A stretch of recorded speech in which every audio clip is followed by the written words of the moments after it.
নমস্কার বন্ধুরা, গল্পবাজি সাথে নীল চ্যানেলে আপনাদের স্বাগত। আজ আমরা শুনব সুনীল গঙ্গোপাধ্যায়ের লেখা একটি গল্প। গল্পটির নাম রাত্রির বেলা একা একা। গল্প পাঠে আমি নীল।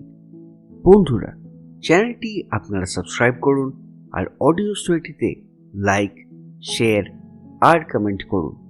শুরু করছি আজকের গল্প, সুনীল গঙ্গোপাধ্যায়ের লেখা রাত্রির বেলা একা একা। বাড়িটা ভাঙাচোরা হলেও দোতলার একখানা ঘর মোটামুটি বাসযোগ্য আছে। একটা জানলায় কিছুই নেই, অন্য জানলাটায় লোহার শিক দেওয়া। দেওয়ালে চুনবালি খসে গেছে অনেক জায়গায়। মেঝেটা বেশ নোংরা, আর কোণে কোণে মাকড়সার জাল বুনেছিল। সেগুলো আমরা পরিষ্কার করে দিয়েছি।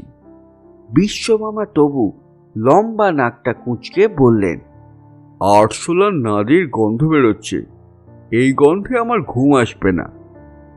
বিশ্বমামা তার বিখ্যাত নাকে এমন সব গন্ধ পান যা আমরা পাই না। এই ঘরে ঢুকেই বিশ্বমামা মাকড়সার গন্ধ পেয়েছিলেন, যদিও মাকড়সার গায়ে কোনো গন্ধ থাকে কিনা তা আমরা কেউ জানি না। যাই হোক, জলে ফিনাইল মিশিয়ে ঘরটা ধুয়ে মুছে দেওয়া হলো। চরণ দাদার বাড়ি থেকে একটা খাটিয়া এনে পেতে দেওয়া হলো এই ঘরে। তার ওপর ধপধপে ফর্সা চাদর, এক কুচো ভর্তি জল। ব্যবস্থার কোনো ত্রুটি নেই। এই বাড়িটার নাম মল্লিক বাড়ি। এককালে মল্লিকরা ছিল এই গ্রামের জমিদার। 30-40 বছর আগে তারা এই গ্রাম ছেড়ে পাকাপাকি চলে গেছে শহরে। তারপর থেকে বাড়িটা একটু একটু করে ধ্বংস হচ্ছে। এখন দূর থেকে পুরো বাড়ির মতো দেখায়, তবু আজকালকার দিনে কোনো বাড়ি খালি পড়ে থাকে না। কেউ না কেউ এসে দখল করে নিতই।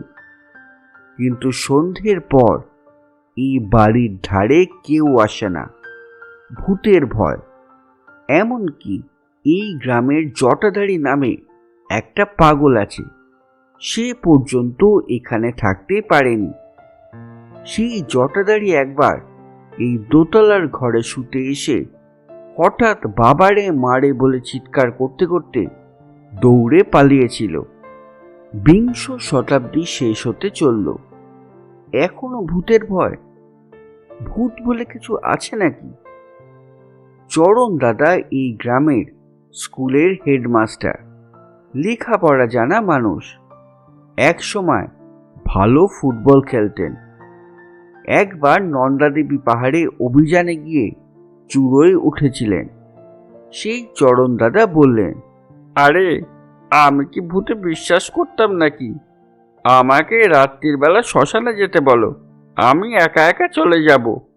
কিন্তু ওই মল্লিক বাড়িটায় সত্যি সত্যি কি যেন আছে, আমি নিজে দেখেছি।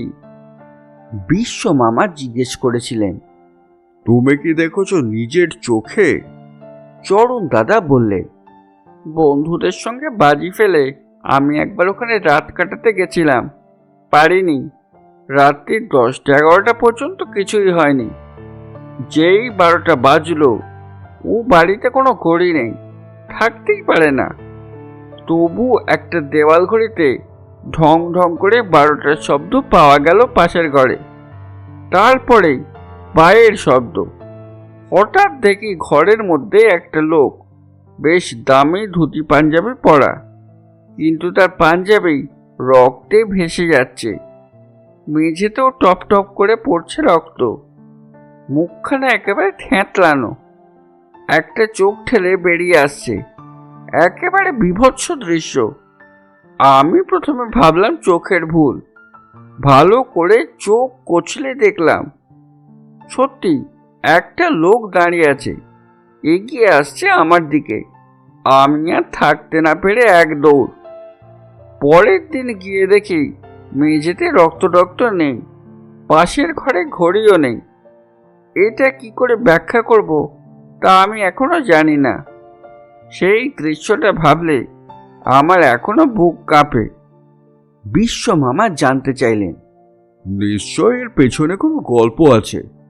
পুরনো বাড়ি, ওইভাবে কেউ খুনটুন হয়েছিল।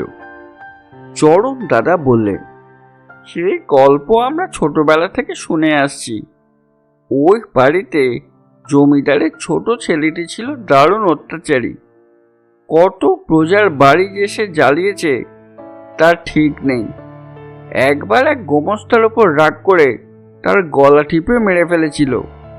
তারপর সেই গোমস্তার ভাই একটা রাইফেল দিয়ে গুলি চালিয়ে দেয়। গুলিটা লেগেছিল তার মুখে। সেই ছোট কুমারের অতৃপ্ত আত্মাই ফিরে ফিরে আসে প্রতিশোধ নিতে। বিশ্ব মামা বললেন, অর্থাৎ গল্প হলো সত্যি। সব পুরনো ভাঙা বাড়ি সম্পর্কে এইরকম একটা না একটা গল্প থাকে। অনেকদিন ধরেই শুনতে শুনতে মনে হয় সত্যি। কেউ প্রথমেই একবার রটিয়ে দেয় যে ওই রকম একটা ভূত দেখেছে, তারপর অন্যরাও সেই কথা ভাবতে ভাবতে ভূত দেখে ফেলে। এ হলো মনে মনে তৈরি করা ভূত। চরণ দাদা বললেন, কিন্তু আমি যে নিজে দেখেছি। বিশ্ব মামা বললেন, তা তো দেখতেই পারো। মরুভূমিতে গিয়ে মরীচিকা দেখে না? তাও তো নিজের চোখেই দেখে। একলা একলা অনেকক্ষণ ধরে একটা কথা ভাবলে হঠাৎ সেটা চোখের সামনে দেখা যেতেই পারে। এটা হচ্ছে মনের ছবি, আসলে সত্যি নয়। চরণ দাদা বললেন, তুমি ওই বাড়িতে একলা রাত্রিতে থাকতে পারবে? বিশ্ব মামা বললেন, সে তো আমি তোমার গল্প শুনতে শুনতে ঠিক করে ফেলেছি। আজ রাত্রে গিয়ে থাকবো। একবার লোকের ভয় ভেঙে গেলে তোমরা ওই বাড়িটা সারিয়ে টারিয়ে স্কুল করতে পারো, কিংবা হাসপাতাল। আমি আর বিলুদা বায়না ধরেছিলাম বিশ্ব মামার সঙ্গে থাকব। আমাদেরও ভূত দেখার খুব ইচ্ছে। বিশ্ব মামা গম্ভীরভাবে বললেন, না, নীলু আর বিলুকে নেওয়া যাবে না সঙ্গে। তিনজন মিলে আড্ডা মারলে মনটা একাগ্র হয় না, আর কিছু দেখা যায় না। যত ভূতের গল্প শোনা যায়, লক্ষ্য করে দেখবি সবাই একা একা ভূত দেখে। অনেকে মিলে একসঙ্গে ভূত দেখা যায় না। রানীগঞ্জ থেকে ফেরার পথে আমরা চরণ দাদাদের গ্রামে এসেছি বেড়াতে। এখানকার আম খুব বিখ্যাত। আর চরণ দাদার বাড়ির পেছনের পুকুরে রয়েছে বড় বড় গলদা চিংড়ি। চরণ দাদা হঠাৎ মত পাল্টে বললেন, না থাক বিশ্ব, তোমার যাওয়ার দরকার নেই। কি দরকার ওসব ঝঞ্ঝাটে? বিশ্ব মামা বললেন, তুমি কি ভয় পাচ্ছ নাকি? আমার ব্যাপারে ভয়ের কি আছে? আমি যাচ্ছি একটা বৈজ্ঞানিক পরীক্ষা করতে। যদি সত্যি সত্যি একটা ভূত দেখতে পাই, তাহলে নতুন করে আবার বিজ্ঞান চর্চা শুরু করতে হবে। আমি জানি ভূত বলে কিছু থাকতে পারে না। মরা মানুষের পক্ষে আবার শরীর ধারণ করা ফিজিক্সের নিয়ম অনুযায়ী অসম্ভব।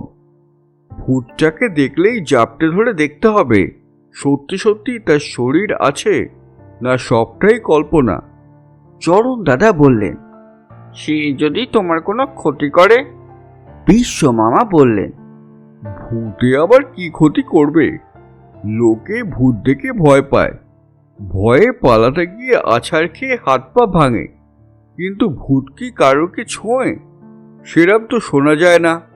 চরণ দাদা বললেন, জটাধারীর নাকি গলা টিপে ধরেছিল। বিশ্ব মামা বললেন, সে তো একটা পাগল, সে যা খুশি বলতে পারে। না, শেষে ভূতের সঙ্গে মানুষকে ছোঁয়া সম্ভব নয়। একজন ফরাসি বিজ্ঞানী স্বয়ং শয়তানকে দেখে কি বলেছিলেন জানো? বাইবেলের যে শয়তান, তার মাথায় দুটো শিং আছে, পায়ে আছে ঘোড়ার খুর। বৈজ্ঞানিকটি তার বাড়ির বাগানে সেই শয়তানকে দেখে বললেন, ওহে শয়তান, তুমি তো মানুষের কোনো ক্ষতি করতেই পারো না। মিছিমিছি তোমাকে দেখে এতকাল লোকে ভয় পেয়েছে কেন? তোমার মাথায় শিং আর পায়ে খুর, অর্থাৎ তুমি গরু ঘোড়ার মতো তৃণভোজী প্রাণী। মানুষকে কামড়াবার ক্ষমতা তোমার নেই। সুতরাং বিশ্বমামার জন্য সেই মল্লিকদের বাড়িতে রাত কাটাবার সব ব্যবস্থা করে দেওয়া হলো। 8টার মধ্যে খাওয়া দাওয়া সেরে বিশ্বমামা বিশেষ একটা কবিতার বই, একটা টর্চ ও একটা হ্যাজাক বাতি রওনা হওয়ার আগে বললেন, তোদের একটা ব্যাপারে সাবধান করে দিয়ে যাচ্ছি। রাত্রিবেলা তোমরা কেউ ভূত সেজে আমাকে ভয় দেখাতে যেও না। অনেক সময় চোর ডাকাতেরা নিজেদের একটা আস্তানা গোপন রাখার জন্য এইসব বাড়িতে লুকিয়ে থেকে অজ্ঞ লোকেদের ভয় দেখায়। সেরাম কেউ যদি আসে তার কপালে বিপদ আছে। আমি সঙ্গে রিভলভার রেখেছি, সেরকম কিছু দেখলেই গুলি করব। আমরা খানিক দূর পর্যন্ত এগিয়ে দিলাম বিশ্বমামাকে। দরজা দিয়ে উনি একাই ভেতরে চলে গেলেন। একটু পরে দোতলার ঘরটার ভাঙা জানলায় দেখা গেল হ্যাজাকের আলো। বিশ্বমামা জানলার কাছে দাঁড়ালেন। আমরা দেখতে পেলাম ওর সিলুয়েট মূর্তি। চরণ দাদার বাড়ি খানিকটা দূরে, সেখান থেকে মল্লিক বাড়ি দেখা যায় না। কিন্তু রাত 9টার পরই গ্রামের অধিকাংশ বাড়ির আলো নিভে যায়। দূর থেকেও বিশ্বমামার হ্যাজাকের আলোটা একটু একটু চোখে পড়ে। একটু পরেই সারা গ্রাম নিস্তব্ধ। কুকুরের ডাক ছাড়া আর কিছুই শোনা যায় না। চরণ দাদা বললেন, আমাদের সারা রাত জেগে অপেক্ষা করার দরকার নেই। উনি সারা রাত কবিতা পড়ে কাটিয়ে দেবেন, যাতে ভূতের চিন্তা মাথায় না ফেরে। কবিতা পড়ার সময় অন্য কোনো চিন্তা আসে না। যদি ঘুম এসে যায় সেই জন্য সঙ্গে নস্যি রেখেছেন, নস্যি টেনে ঘুম তাড়াবেন। আমরা শুয়ে শুয়ে গল্প করতে লাগলাম। চরণ দাদার পাহাড়ে চড়ার গল্প। পাহাড়েও নাকি অনেকে ভূতের ভয় পায়। যদি কেউ বেশ অনেক ঘন্টা একা বসে থাকে তাহলেই ওই ভয়টা এসে চেপে ধরে। যেসব অভিযাত্রী সেই পাহাড়ে উঠতে গিয়ে প্রাণ হারিয়েছে তাদের কারুকে কারুকে দেখা যায় চোখের সামনে। চরণ দাদা অবশ্য সেরাম কিছু দেখেননি, আর কোথাও তিনি অবশ্য ভূতের ভয় পাননি, শুধু এই মল্লিক বাড়িতেই। বিলুদা আমাকে জিজ্ঞেস করল, নীলু, তুই পারবি এরম একটা বাড়িতে একা একা থাকতে? আমি বললাম, একা তা পারবো না, অন্যদের সঙ্গে পারবো। নিজের বাড়িতেই একা একা শুতে এক একদিন ভয় করে। চরণ দাদা জিজ্ঞেস করলেন, বিলু, তুমি পারবে? বিলু বলল, বিশ্বমামা বড্ড গোয়ার, কেন আমাদের সঙ্গে নিল না? আমি রাত্রিরে কোনো অচেনা বাড়িতে একলা থাকার কথা ভাবতেই পারি না। আমি ভূতে বিশ্বাস করি না, কিন্তু ভয় পাই। একটা কঙ্কাল কখনো হাঁটতে পারে না। জানি তার চোখ নেই, সে দেখতে পাবে না। তার মাথায় ঘিলু নেই, সে চিন্তা করতে পারবে না। তার পেশি কিংবা স্নায়ু নেই, সে হাত পা নাড়াতে পারবে না। এসব জানি, তবু রাত্রিরে চোখের সামনে একটা কঙ্কাল দেখতে পেলে সব ভুলে গিয়ে ভয় পেয়ে যাব। আমি জিজ্ঞেস করলাম, কটা বাজে? চরণ দাদা বালিশের তলা থেকে হাত ঘড়ি বের করে নিয়ে দেখে বললেন, 12:15। আমি বললাম, দূরে বিশ্বমামার হ্যাজাক বাতিটা যে মিটমিট করছিল সেটা দেখা যাচ্ছে না। বিলুদা বলল, চুপ চুপ, কিসের যেন শব্দ শোনা যাচ্ছে না দূরে। চরণ দাদা বললেন, বিশ্বর গলা নাকি? সবাই মিলে আমরা উঠে পড়ে ছুট দিলাম মল্লিক বাড়ির দিকে। বেশি দূর যেতে হলো না, খানিক গিয়েই দেখা গেল বিশ্বমামার টর্চ জেলে দৌড়ে আসছেন এদিকে। আমাদের দেখতে পেয়ে বললেন, বাপরে বাপ, উফ, ওখানে টাকা যায়? চরণ দাদা ব্যগ্র হয়ে জিজ্ঞেস করলেন। দেখলে? তুমি তাহলে দেখতে পেলে? বিশ্ব মামা বললেন, কি দেখবো? ভূত, মানে সেই ছোট কুমারকে, রক্ত মাখা মুখ। ভূত? যত সব গাঁজাখুরি গল্প। ভূত বলে কিছু আছে নাকি? আমি মন দিয়ে কবিতা পড়েছি, তাই ওসব আজে বাজে চিন্তা আমার মাথায় আসেনি। ভূত তাড়াবার খুব ভালো ওষুধ হচ্ছে কবিতা পড়া। তাহলে পালিয়ে গেলে কেন? ভয়ের চোটে। তুমি ভয় পেয়েছো? তাহলে শেষ পর্যন্ত তুমিও ভয় পেলে? পাবো না কেন? ভূতের ভয় নেই তা বলে কি অন্য কিছুতে ভয় পাবো না? তা কি বলেছি? কিসের ভয় পেলে? 12টার পরেই ওগুলো এলো। রিভলভার থাকলেও কোনো কাজে লাগলো না। কামান দেখেও ওদের শেষ করা যায় না। কামান দেখেও শেষ করা যায় না? কি? ও বুঝেছি, মশা মারতে কামান দাগা। না, মশা নয়, আরশোলা। আমি বই পড়ছিলাম, হঠাৎ শুনি ফরফর শব্দ। আরশোলা উঠছে। প্রথমে দু একটা, তারপর অসংখ্য। মাঝে মাঝে আরশোলা সারা ঘরে উড়ে বেড়াবার শখ হয়, গায়ে এসে পড়ে। কোথা থেকে এত আরশোলা এলো কে জানে। আরশোলা গায়ে বসলে আমার ঘেন্নায় মরে যেতে ইচ্ছে করে। ওখানে আর থাকবো কি করে? আরশোলা মাঝে মাঝে ওড়ে বটে, কিন্তু অত আরশোলা? সকালবেলা ওই ঘর ঝাঁট দিয়ে অনেক আরশোলা নাদি ফেলে দেওয়া হয়েছিল। সেই রাগেই বোধহয় আমার ওপর ঝাঁপিয়ে পড়তে চেয়েছিল। বিলুদা বলল, বিশ্ব দাদা, হঠাৎ অত আরশোলা? ভূতই তবে আরশোলার রূপ নিয়ে আসেনি তো? বিশ্ব মামা ধমক দিয়ে বললেন, ফের বাজে কথা। ভূত আবার কি? আরশোলা হচ্ছে আরশোলা।